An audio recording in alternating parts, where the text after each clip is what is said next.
Good morning, viewers, and welcome back. It's Youth Wednesdays here on the Tobago Updates Morning Show. And this morning, we're chatting with Minority Councillor Petal Benoit. Good morning to you, and how are you doing this morning? Good morning, Kayleigh. I am doing well. It's always a pleasure to join you on this program, on Tobago Updates, the youth program. So I'm happy to be here this morning. Great.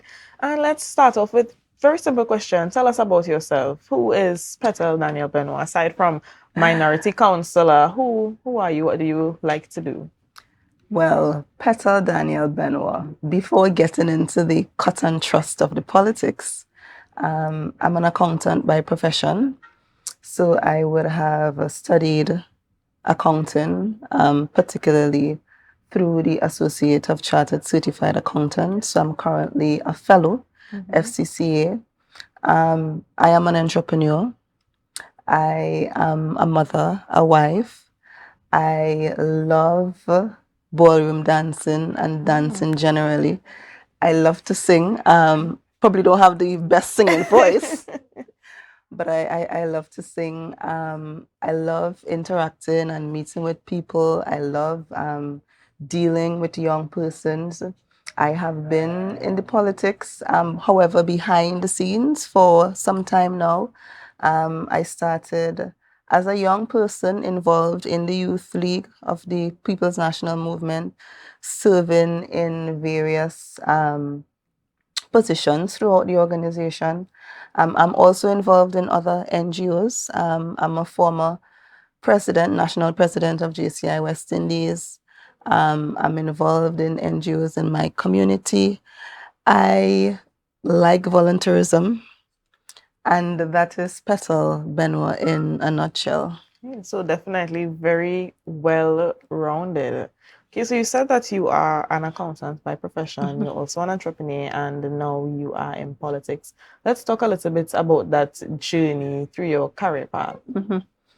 So that journey, quite interesting. As I indicated before, I went to school, Signal Hill Secondary, and another part of my life, I'm now the president of the Signal Hill Alumni Association. So that was my secondary school. I thoroughly enjoyed my secondary school life. Still very close friends with some of my schoolmates from then, 30 years ago. I would have studied in Trinidad, worked there for some 10 years, returned to Tobago, started my business in accounting. Over that time, I would have become a mother and a wife.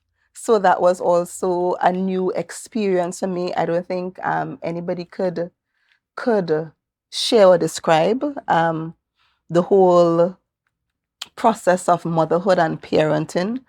And after that, I am now into politics. I worked at the Division of Finance for a number of years as a senior financial analyst. And I think everything that I have done up until now would have prepared me for this role. It is not something that you were considering. Of course, after the elections, I was given the opportunity, and I took that opportunity. And I think, as I would have said before, everything that my experiences would have prepared me for the role that I am currently holding. Okay, so your work definitely speaks for itself in terms of how successful you are. How were you able to succeed in what we would say is a male-dominated environment, the political arena, accounting? What was that experience like for you?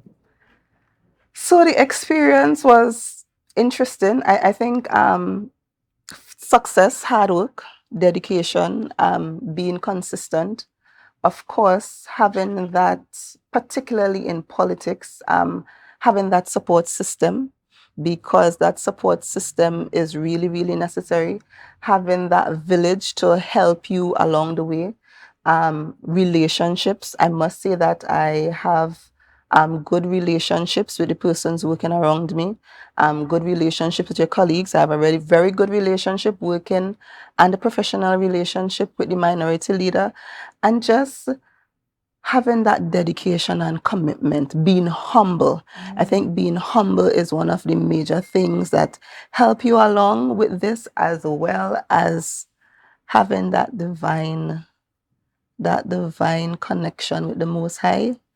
Prayer and staying connected in a spiritual way um, goes a long way in helping you to be successful and to helping you maintain your sanity in this political environment. And I can imagine throughout your journey, you may have faced some challenges. How did you deal with those challenges? And challenges come wherever you are, whatever field you are engaged in. For me, one of the challenges in life basically was when we faced COVID. I think COVID was a major challenge and stress, particularly on the mental health. And I will continue to commend the teachers because I don't think you recognize the human service that teachers provide when they take care and they instill that knowledge in our students. So for me, that was one of the challenging times, getting into the cut and trust of the political arena, being new to politics in terms of frontline politics. Now you have a microscope on everything you do, you say, how you look.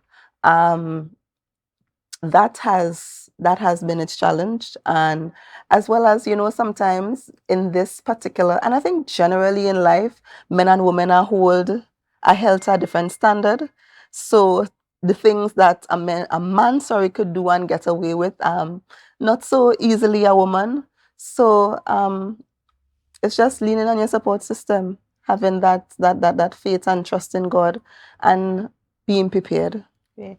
And you mentioned things that men can do and women can't do. Do you think that is something that would change anytime in the near future, or is it something that society has just embedded in us and we will have to live with it forever, men and women being held to a different standard all the time?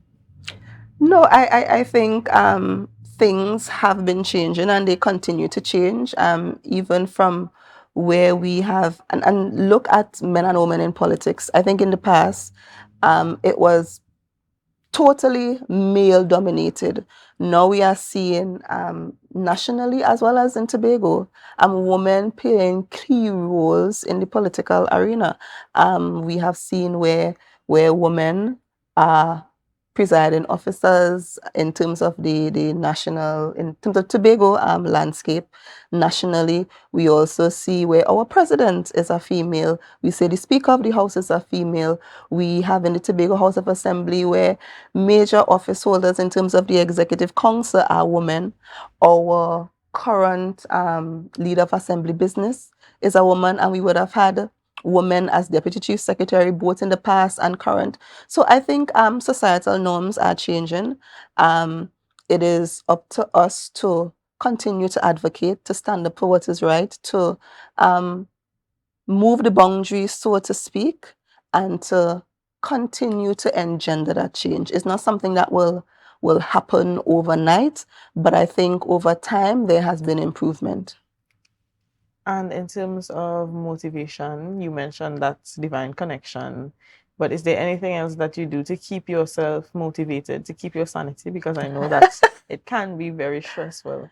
Um, taking some time out to be by yourself, taking some time out to wind down, do whatever you enjoy to do, whatever you enjoy doing, sorry. So it may be as simple as going to the beach by yourself, walking on the sand. It could be as, going to a restaurant and having a meal. It could be, sitting reading a book, watching Netflix, maybe binging on a series. Whatever works for you that help you to come back to a space of oneness, um, I will recommend that you do that. And what kind of influence do you strive to have on females within the Tobago space or females in general? Because you mentioned women having or playing pivotal roles in the Tobago politics, and I'm pretty sure that you know that you are definitely one of those women. So congratulations again. Thank you. What kind of influence do you strive to have on females? So I think that your actions speak for itself. And for me, I think it's not only what you say, but what you do and how you carry around yourself, your whole deportment. So in terms of influence, I would like to be a positive influence on young women and women aspiring to get into the political arena, because I know for me as a child and as a young person growing up, you always have this fright that, you know, getting involved in politics is something that will tarnish your character. But I feel as if, you know, how I carry about myself, the things that I do, I want to be a good example by my action so that other people will see it as an opportunity and as an avenue to engender change. And who are some of the women that would have motivated you? Because it's International Women's Day, we're celebrating, and I'm sure that there are some females who would have motivated you or inspired you along the way. Yes, for me, of course, my mother is one of the great influences. My father died while I was young, so I don't really know him. So I was 2 years old, and my mother has played an instrumental role in my upbringing. I would have looked at this movie, and her inspiration, her connection, her ability to um, just remove all the barriers and fear and fright to help people to get through the slave trade. For me, that was inspiring. In terms of women in politics, I look at Miss Claudia Groom-Duke. I look at Miss Camille Robinson-Regis. I look at Miss Cynthia Alfred. So those are some women locally that also I look up to and try to emulate in terms of my political career. Well, we want to thank you so much for coming on and chatting with us. It was indeed a very wonderful conversation, and we hope to see you again sometime in the near future. Thank you for having me, and I want to extend Happy International Women's Day to all our women. Thank you so much. Viewers, we're going to take a short break. Remember to share the live, share the live, share the live.